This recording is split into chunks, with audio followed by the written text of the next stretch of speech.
The chapter is the Delhi सल्तनत। दिल्ली सल्तनत के बारे में हम लोग पढ़ेंगे। इस पीरियड में 5 मेजर डायनेस्टीज रूल किया था, जो इस टाइमलाइन से दिख रहा है। Slave dynasty, Khalji dynasty, Tughlaq dynasty, Sayyid dynasty और लोधी डायनेस्टी। तो दिल्ली सल्तनत किस तरह से राइज हुआ? पहले दिल्ली को इतना इम्पोर्टेंस नहीं दिया जाता था, दिल्ली मतलब दिल्ली। बाद में धीरे धीरे उसका इम्पोर्टेंस बढ़ने लग गया। Tomar Rajputs were the first to make Delhi their capital city. सबसे पहले वो लोग दिल्ली को कैपिटल सिटी बनाए। फिर उन चौहान्स ऑफ अजमेर उनको हरा दिए, तो वो लोग रूल करने लग गए। तोमार्स और चौहान्स दोनों मिलकर, मतलब तोमार्स भी अपने टाइम में दिल्ली को डेवलप किए और चौहान्स भी किए। ट्रेड और कॉमर्स वगैरह सब कुछ बढ़ने लग गया। वहाँ पर जो कॉइन चलता था उसको बोलते थे Delhi wall. Delhi gained more importance as a royal capital city by the beginning of the 13th century. फिर इन लोगों का पीरियड खत्म हुआ और साथ साथ में दिल्ली का इम्पोर्टेंस बढ़ते चला गया। पृथ्वीराज चौहान चौहान डायनेस्टी का रूलर था। वो जब हार गया मोहम्मद घोरी से, सेकेंड बैटल ऑफ तैरान, जो हम लोग पहले चैप्टर में पढ़े थे, तो उसके बाद से टर्किश रूलर लोग इंडिया में आकर अटैक करने लग गए, रूल करने लग गए। तो जब मोहम्मद घोरी दिल्ली कैप्चर किया, उसका कोई आयर नहीं था, उसका कोई बेटा या कोई नहीं था कि नेक्स्ट उसके बाद वो थ्रोन संभाले। तो उसका जो स्लेव था, नौकर समझ लो, असिस्टेंट समझ लो, उसका जो आर्मी का जनरल था, वही लोग हर चीज़ को फिर कैप्चर कर लेता था। तो उसी में से एक था, कैप्चर कर लेता था एज इन उसके मरने के बाद। तो उसके बाद, just a minute,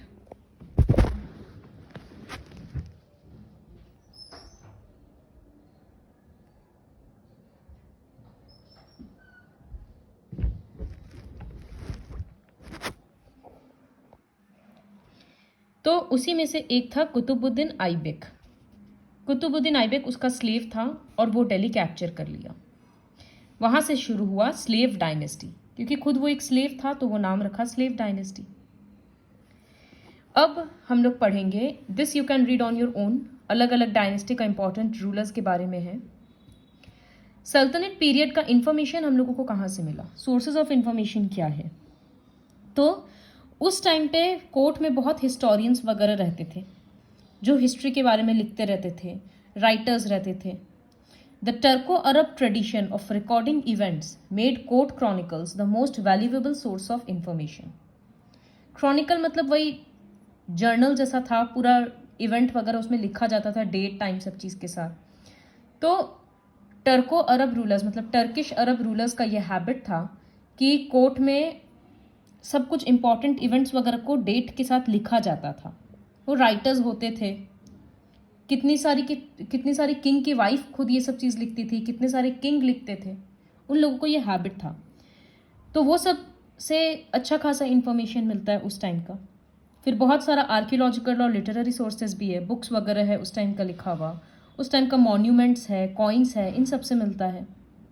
the travel logs by Ziauddin Barani, Shams Siraj Afif, Minhaj Siraj, Ibn Battuta, Marco Polo. तो ट्रैवल लॉग मतलब क्या होता है? ये सब फॉरेन ट्रैवलर्स थे, उस टाइम पे इंडिया आए, तो किस टाइप का उनको इंडिया लगा, रूल कैसा लगा, रूलर कैसा लगा, सब कुछ वो लोग लिखते थे बुक के फॉर्म में, उसी को ट्रैवल लॉग बोलते हैं। तो उससे उस टाइम का इंफॉर्मेशन मिलता है। Persian historical records are called tarikh और तवारीख प्लूरल में। ये सब कोर्ट का एडमिनिस्ट्रेटर, कोर्टियर्स, पोएट्स, ये सब वो लोग लिखते थे। तो ये सोर्सेज ऑफ इंफॉर्मेशन है। अब E1 में क्वेश्चन ही है, list the various sources of information. तो take a screenshot of this part, जितना भी रेड लाइन है अंडरलाइन किया हुआ वो आंसर में लिखना है। द स्लेव डायनेस्टी, इस dynasty, the rulers of this dynasty were Mamluk sultans. Mamluk मतलब ओन्ड। तो सुल्तान के ये लोग खरीदे हुए लोग होते थे, लेकिन ये लोग इतना मेहनत किए, इतना दिमाग लगाए कि ये लोग हायर पोजीशन पे राइज किए, जैसे कुतुबुद्दीन आइबक। और फिर मोहम्मद घोरी के डेथ के बाद वो रूल करने लग गया। वो होने को एक स्लेव था, लेकिन वो इतना मेहनत किया और इतना इंटेलिजेंट था कि वो एक अच्छा जनरल बना, आर्मी को कंट्रोल करने वाला। फिर तो वो जब रूल पे आया तो वो अच्छे से अपने किंगडम को कंट्रोल कर पाया। तो Qutbuddin Aibak slave dynasty start किया, जिसको ममलुक डायनेस्टी भी बोलते हैं, लेकिन वो 4 साल तक ही रूल कर पाया। The new kingdom is described in history as the first dynasty of the Delhi सल्तनत। दिल्ली सल्तनत का ये सबसे पहला डायनेस्टी है। He was a kind hearted and charitable ruler. अच्छा रूलर था वो। कुतुब मीनार का कंस्ट्रक्शन स्टार्ट किया और दिल्ली को अपना रॉयल कैपिटल बनाया, लेकिन फिर ये मर गया। कुतुबुद्दीन ऐबक के बाद उसका सन इन लॉ इल्तुतमिश रूल करने आया। इल्तुतमिश को बहुत सारा रिवोल्ट्स वगैरह फेस करना पड़ा, क्योंकि कुतुबुद्दीन ऐबक का बेटा लोग अगेंस्ट था कि हम लोगों के होते हुए सन इन लॉ घर का कैसे रूल करेगा। लेकिन उसका बेटा लोग केपेबल नहीं था और इल्तुतमिश ज़्यादा केपेबल था, तो वो रूल किया। वो सारे रिवोल्ट्स को बहुत अच्छे से ख़त्म कर दिया और उससे एम्पायर और स्ट्रॉन्ग हुआ। He sent expeditions against the rebelling Rajputs at Gwalior, Ranthambore, Ujjain, बयाना, अजमेर। ये सब जगह पे वो एक्सपीडिशन भेजता था रिवोल्ट को ख़त्म करने के लिए। Rajput rulers of Ujjain and Ranthambore were defeated.